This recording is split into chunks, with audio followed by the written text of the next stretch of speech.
যে এবাৰ হুজাই গৈ পিনি হুজাই টাউনখন চাই আহক।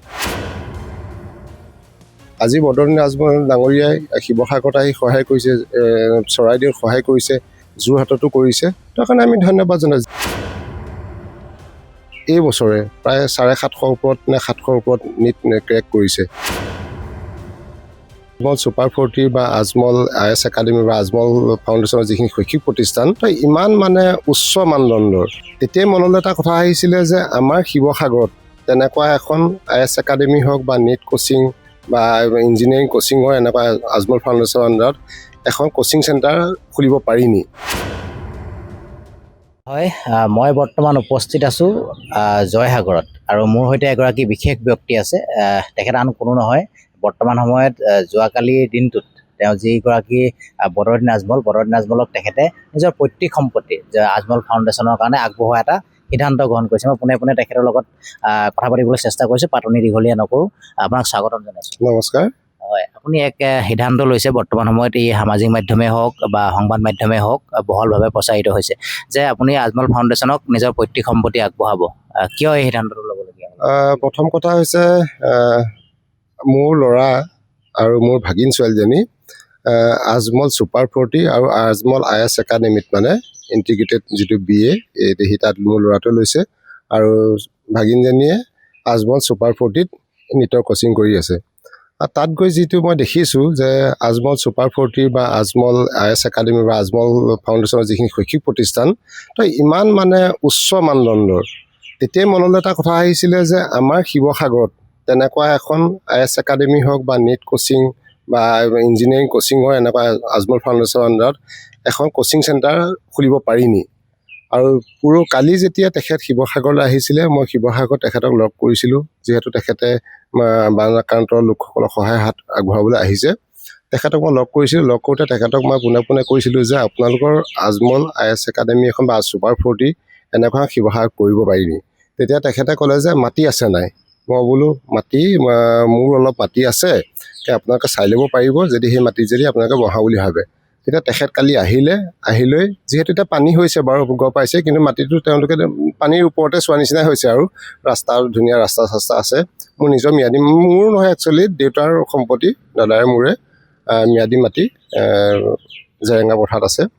তো সেই মাটিখিনি তেওঁ চাই গৈছে। চাই পিনি তেখেতে ক'লে যে ইয়াতে তেওঁ কৈছে যে হ'ব, আমি ইয়াত কৰিব পৰা হ'ব। আৰু তেতিয়া তেখেতে লগে লগে তেখেতসকলৰ প্ৰতিষ্ঠানৰ জেনেৰেল মেনেজাৰক ফোনত কথা কোৱা মই শুনিছোঁ, আৰু মোকো লগাই দিছে যে এইটো ইমিডিয়েট তোমালোকে পানী শেষ হোৱাৰ পিছত আহি চাই যাবাহি, চাই পিনি ইয়াত আমি এনেকুৱা প্ৰতিষ্ঠান কৰি মোৰ ফালৰ পৰা অ'কে আছে। তেখেতে কৈছে মোৰ ফালৰ পৰা অ'কে আছে, আৰু জগত হাজৰিকাৰ লগত কথা পাতক।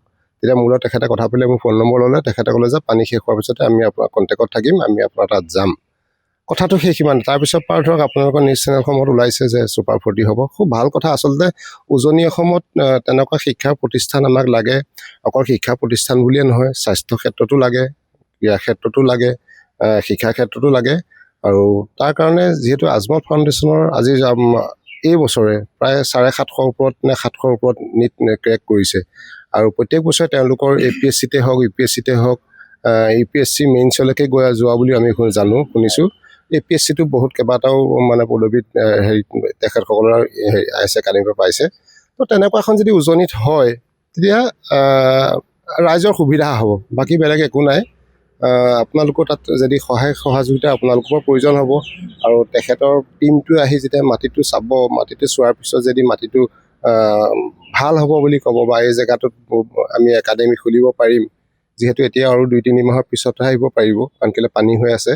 পানী শেষ হোৱাৰ পিছত তেখেতসকলৰ মানুহ যেতিয়া চাই তেখেতসকলে অ'কে বুলি ক'লে আমাৰ ইয়াত নিশ্চয় প্ৰতিষ্ঠানটো হ'ব।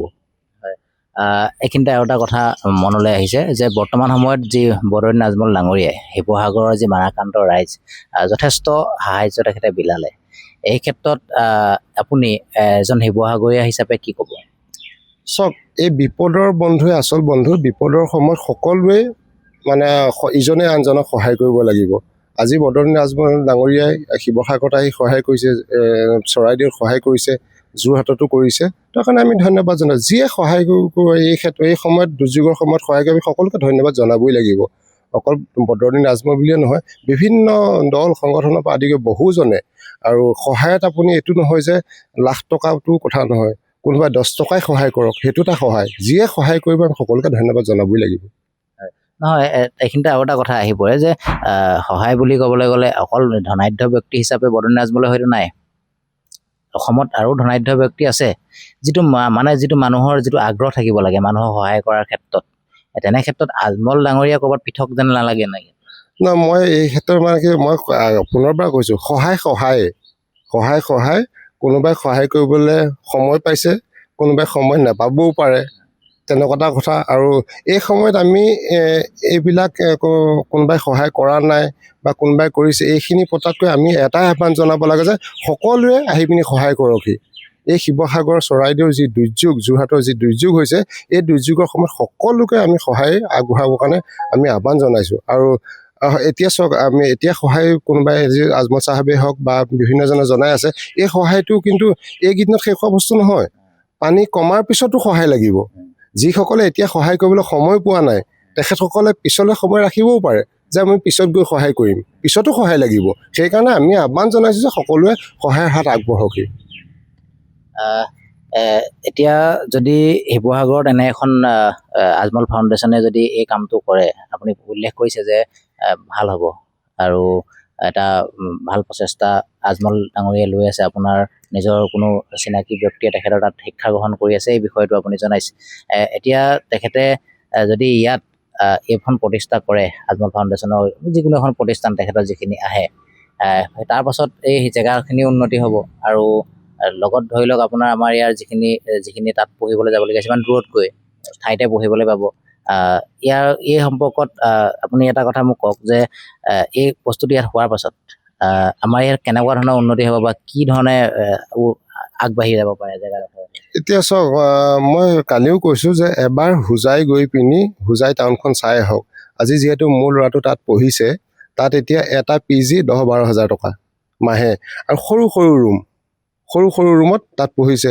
বিভিন্ন ধৰণৰ দোকান পোহাৰৰ পৰা আদি কৰি বিভিন্ন ধৰণৰ হৈছে, স্কুলীয়া সা সামগ্ৰীৰ পৰা কলেজীয়া সা সামগ্ৰীৰ পৰা বস্তু। আৰু এই ইনষ্টিটিউটখন যদি ইয়ালৈ আহে, নিশ্চয় আমাৰ ইয়াত উন্নতি হ'ব। মই ব্যৱসায়িক উন্নতিটোলৈ মই নাযাওঁগৈ, এতিয়া ভাবাই নাই ব্যৱসায়িক কি হ'ব কি নহয়। শৈক্ষিক উন্নতি আটাইতকৈ ডাঙৰ কথা। আটাইতকৈ শৈক্ষিক উন্নতি, শিক্ষাৰ উন্নতি যেতিয়া এখন ৰাজ্যত বা এখন জিলাত, এখন ৰাজ্যত, এখন দেশত হ'ব, তাতকৈ আপুনি সা সম্পত্তি বা দোকান পোহাৰৰ চিন্তাটো আমি নকৰাই ভাল। শিক্ষা লওক, ভাল মানুহ হওক, ভাল চাকৰি বাকৰি কৰি সমাজৰ কাম কৰক, সমাজখন ধনী হ'ব। আচলতে সমাজখন ধনী হ'ব। এতিয়া আপোনাৰ ঘৰৰ পৰিয়ালেও এই কথাটোত আপুনি যিটো প্ৰস্তাৱ আগবঢ়ালে বদৰুদ্দিন আজমল ডাঙৰীয়াক, এই ঘৰৰ পৰিয়ালে আপোনাৰ সন্মতি জনাইছে? চাওক, আমি দাদা আৰু মই, আমি দুজন ককাই ভাই দুজন। আপোনাৰ ভাল নামটো প্ৰথমতে মই নুসুধিলোঁ, আৰু আপোনাৰ দাদাৰ নামটো এবাৰ কৈ দিব। মোৰ নামটো জগত হাজৰিকা আৰু দাদাৰ নামটো শৰৎ হাজৰিকা। আমি দুয়োজনে কৰ্মসূত্ৰে ONGCত চাকৰি কৰোঁ, অগ্নি নিৰ্বাপক বাহিনীত কৰোঁ। আৰু মোৰ ল'ৰাটো মই কৈছোঁৱেই যে আজমল ফাউণ্ডেশ্যনৰ আণ্ডাৰত ইণ্টিগ্ৰেটেড BA নাম লগাইছে। আৰু মোৰ মিছেছ পৰিবাৰ আছে, আৰু দাদাৰ বৌ আছে, আৰু সৰু ছোৱালীজনী, দাদাৰ ছোৱালীজনী, তাই ক্লাছ 2-3 পঢ়ে। আটাইতকৈ ডাঙৰ কথা, কালি আজমল চাহাব যেতিয়া ইয়ালৈ আহিলে, সৰু ছোৱালীজনীয়ে কৈছে মাক দেউতাকক যে মা, মোক অকণমান ডাঙৰ হ'লে মোক আজমল ফাউণ্ডেশ্যনৰ নাম লগাই দিবা, মই হোজাইত পঢ়িম। হোজাইত এতিয়া চাওক, কালি তাই কোৱাৰ কথা, তাই মানে আজমল চাহাবক দেখিয়ে কৈছে যে মই তাতে পঢ়িম। ইমান যেতিয়া ভাল ল'ৰা হৈছে, ডক্টৰ ইঞ্জিনিয়াৰ হৈছে, ময়ো তাত পঢ়ি ভাল মানুহ হ'ব পাৰিম, তেনেকৈ কৈছে। আৰু আমি কালি আমাৰ নিজৰ ককাই ভাই, বৌ আদি কৰি সকলোৱে আলোচনা কৰিহে আমি কথাখিনি আগবাঢ়িছোঁ। একেবাৰে শেষত এটা কথা পাতোঁ যে ইয়াত যি বৰ্তমান সময়ত এই যি আমাৰ শিৱসাগৰত বা চৰাইদেউ জিলাখনত, শিৱসাগৰ জিলাখনত যি বান বিভীষিকা দেখিলে, বৰ্তমান আপোনালোকৰ এই অঞ্চলো প্লাবিত হৈ আছে। এই বান বিভীষিকা হঠাৎ এই ভৱিষ্যতলৈ ইয়াৰ পৰা আকৌ পুনৰ এনে ধৰণৰ হোৱা সম্ভাৱনা হয়তো নথকা নহয়, কিয়নো এইবাৰ যিহেতু ডাঙৰকৈ এটা বান হৈছে। কোনোদিন শিৱসাগৰৰ মানুহে বা চৰাইদেউ জিলাৰ মানুহে এই পৰিস্থিতিটোৰ লগত মোকাবিলা কৰিবলগীয়া হোৱা নাই, তাৰ কাৰণে কোনো প্ৰস্তুত হৈ নাছিল। গতিকে এই কেনেধৰণৰ বান দেখিলে, বা আগত আপোনালোকে, যিহেতু মোতকৈ আপুনি জ্যেষ্ঠ, এনেকুৱা বান আপুনি দেখিছিলে নে, বা কেনেকুৱা ধৰণৰ ক্ষয়ক্ষতি হৈছে বা কি হৈছে সংক্ষেপে যদি আপুনি কয়? আমাৰ মই য'ত আছোঁ এখন ৰুদ্ৰসাগৰ গাঁও বুলি কয়। আজি মোৰ 50 বছৰ হৈছে। ধৰক 50 বছৰত মানে মই যেতিয়াৰ পৰা জনা হৈছোঁ, ধৰক 6-7 বছৰৰ পৰা জনা হৈছোঁ, কিন্তু আমি এনেকুৱা বানপানী বা এনেকুৱা এই আজি এটিউডত এনেকৈ থাকিবলগীয়া হোৱা নাই। বহুত আগতে হৈছিলে, তেতিয়া ঘৰ দুৱাৰো চাপৰ আছিলে, ৰাস্তা ঘাটো চাপৰ আছিলে, তেতিয়া সৰু এটা পানী। কিন্তু এনেকুৱা মানে Sivasagar town, Nazira colony, ONGC Nazira colony, Sivasagar colony এনেকৈ দুবাৰ মানে শুনা নাই। আৰু বাকী গোটেই শিৱসাগৰখনেই ডুবি আছে, আপোনালোকে নিশ্চয় গম পাইছে, কিন্তু এনেকুৱা দেখা নাই। কিন্তু এতিয়া কিছুৱে কয়, এই আপোনালোকৰ সামাজিক মাধ্যমে ওলাই আছে, ক'ৰবাত নাগালেণ্ডত নদী বান্ধ বনাইছিলে, তাত ভাগিলে। কোনোবাই কয় কিবা বিস্ফোৰণ হৈছে, ডাৱৰ বিস্ফোৰণ হৈছে। যি হওক, ডাৱৰ বিস্ফোৰণৰ ফালৰ পৰা হৈছে যিটো চাব লাগে প্ৰশাসনে বা চৰকাৰে। আৰু যদি নাগালেণ্ডত যদি ডেমৰ পৰাও হৈছে, সেইটো কিন্তু চৰকাৰে চাব লাগিব। নহ'লে কিন্তু প্ৰত্যেক বছৰে এনেকুৱা পৰিস্থিতি হ'ব। আৰু এই শিৱসাগৰ, চৰাইদেউ, যোৰহাট, এই ৰজাদিনীয়া আমাৰ সাতামপুৰীয়া ৰজাৰ ৰাজধানী, এইখন কিন্তু ৰাজধানী হৈ নাথাকিব। তাৰ কাৰণে চৰকাৰে এইটোৰ ওপৰত নিশ্চয় ল'ব, কাৰণ যিহেতু আমাৰ মুখ্যমন্ত্ৰী ডাঙৰীয়া খুব এজন আগৰণুৱা মানুহ। তেখেতৰ নেতৃত্বত যিহেতু অসমখন এতিয়া চলি আছে চৰকাৰ, তেখেতে ইয়াৰ পিছত সেইখিনি নিশ্চয় চিন্তা কৰিব।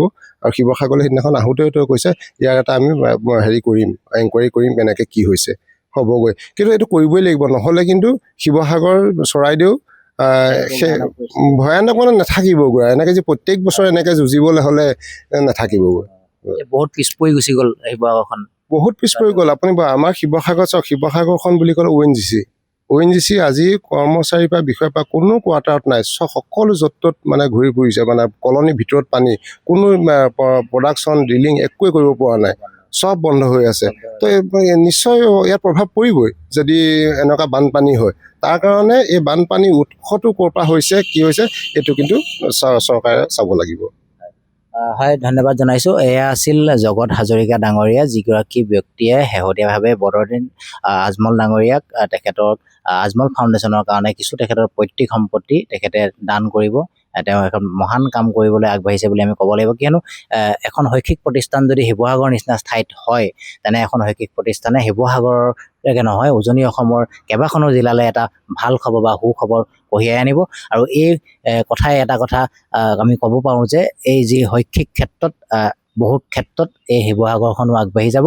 আৰু এয়াই আছিল জগত হাজৰিকা, তেখেতৰ যি মহান কৰ্ম, এই কৰ্ম আমি শলাগিছোঁ। আৰু ভৱিষ্যতে তেখেতে এনেকুৱা ধৰণৰ কৰ্ম কৰি যাওক, আমি আমাৰ ফালৰ পৰা আমি তেখেতক শুভেচ্ছা জনাইছোঁ। হয়, ধন্যবাদ।